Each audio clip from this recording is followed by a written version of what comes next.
নীলি কাঠের চশমা চোখে দেখি শস্যায় এখন শোকে যে ডাইনে বামে ঘুইরা ঘুইরা হইছে কাপড় বাস বন্ধু তুই লোকাল বাস বন্ধু বন্ধু তুই লোকাল পাস আদর করে ঘরে তোলাস ঘাড় ধরে নামাস।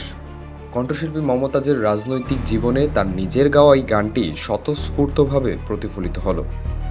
সংসদ সদস্য থাকাকালীন সময়ে তার প্রভাবটাই অন্যরকম ছিল। অথচ গেল বছর আগস্টের পর থেকে মমতাজ সম্পূর্ণরূপে গা ঢাকা দিয়েছিলেন। সাবেক সংসদ সদস্য ও জনপ্রিয় কণ্ঠশিল্পী মমতাজ বেগমকে রাজধানীর ধানমন্ডি এলাকা থেকে গ্রেফতার করেছে ঢাকা মহানগর গোয়েন্দা পুলিশ। তিনি দীর্ঘদিন ধরে আত্মগোপনে ছিলেন। সোমবার রাত 11:30টার দিকে ধানমন্ডির স্টার কাবাবের পেছনের বাসা থেকে তাকে গ্রেফতার করা হয়। মঙ্গলবার দুপুরে তাকে ঢাকার আদালতে হাজির করা হলে একটি হত্যা মামলায় 4 দিনের রিমান্ড মঞ্জুর করা হয়। মমতাজ বেগম মানিকগঞ্জ 2 আসনের আওয়ামী লীগের সাবেক সংসদ সদস্য। তিনি 2009 সালে প্রথমবার সংরক্ষিত নারী আসনে এমপি হন এবং পরে 2014 সাল থেকে 18 সালে সরকারি নির্বাচন করে এমপি নির্বাচিত হন।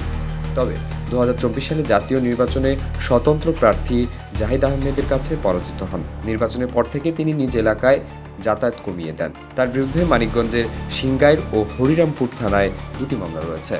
সিংগাইর থানার মামলাটি দায়ের করা হয় 2025 সালের 25 অক্টোবর। এতে বলা হয় 13 সালের 24 ফেব্রুয়ারি হরতালের সময় গোবিন্দল এলাকার ইসলামী দলগুলোর মিছিলগুলোতে 4 জন নিহত হন। মামলার বাদী নিহত নাজিম উদ্দিন মোল্লার বাবা মজনু মোল্লা অভিযোগ করেন আওয়ামী লীগের নেতাকর্মীদের গুলিতেই এই হত্যাকাণ্ড ঘটে। মামলায় মমতাজ বেগম সহ 109 জনের নাম উল্লেখ করা হয় এবং অজ্ঞাতনামা আসামি করা হয় আরও 500 থেকে 600 জনকে।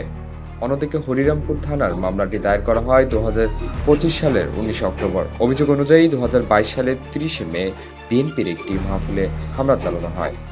হরিরামপুর উপজেলার বিএনপির সাংগঠনিক সম্পাদক দেলাওয়ার হোসেন এই মামলার বাদী। এতে মমতাজ বেগম সহ আওয়ামী লীগের 86 জন নেতাকর্মী এবং অজ্ঞাত আরও 40 থেকে 50 জনকে আসামি করা হয়েছে।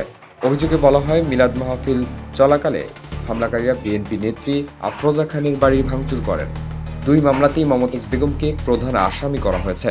সিংগার থানার ওসি তৌফিক আজম নাজিম জানিয়েছেন হত্যা মামলার তদন্ত চলছে এবং প্রতিবেদন দ্রুতই আদালতে জমা দেওয়া হবে। হরিরামপুর থানার ওসি মুমিন খান জানিয়েছেন সেখানে ইতিমধ্যে 22 জন আসামিকে গ্রেফতার করে আদালতে পাঠানো হয়েছে।